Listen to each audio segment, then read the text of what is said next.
Sağır bir şarkıda unutmaya başla yüreğimi. Kısır ve çoğul bir cenazeye kundakla tenha yalnızlıklarımı. Bir intihar mektubunun mürekkebi kurumadan gözlerimi gözlerine sıvazla son kez.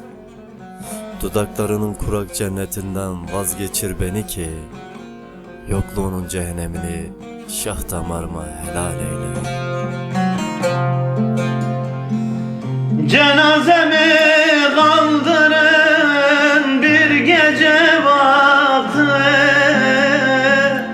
kimseler görmesin garip halımı.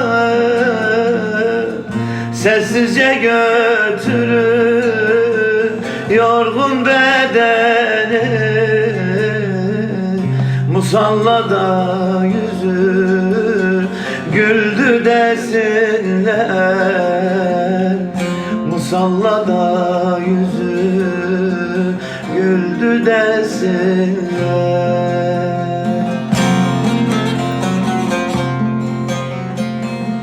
Mezarıma yazın gayrı yoruldum,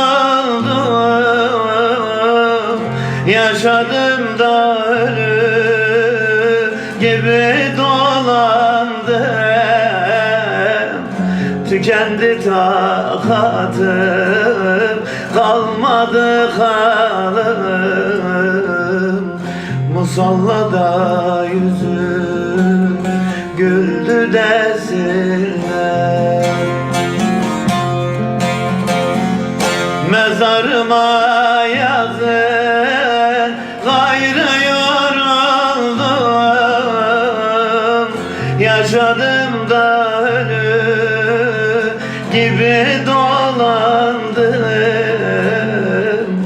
Tükendi takatım, kalmadı halim. Musallada yüzü güldü desinler.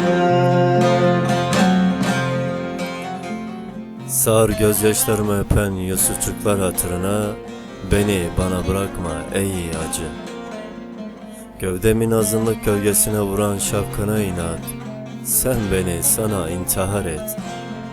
Kısır özlemlerimi çoğul yalnızlıklarıma devşir. Tenin kokusunda sarhoş olan çiçeklerle ört.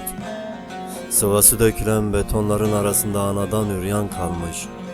Paslı demirleri merhametine sar tahta arabalı çocukluğum.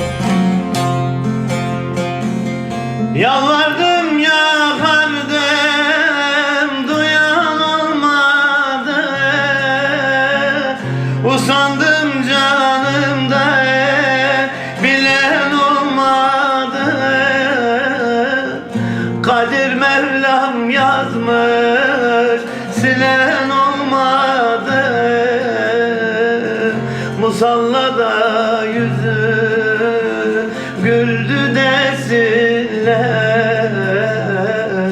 Musallada yüzü güldü desinler.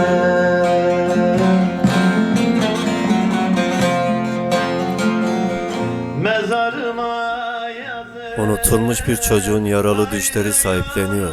Pansumanı çekilmiş yol üstü sancılarım. Kırgın bir gökyüzünden perde perde düşüyorum. Düşsüzlüğümün öksüz duvarına. Yapay bir çiçeğin kurak dudaklarında asılı bulunuyor merdiven altı umutlarım. Şimdi seni sana intihar ediyorum. Güldü desinler. Mezarıma yazın gayrı yoruldum, yaşadım da ölü gibi dolandım. Tükendi takatım, kalmadı halim.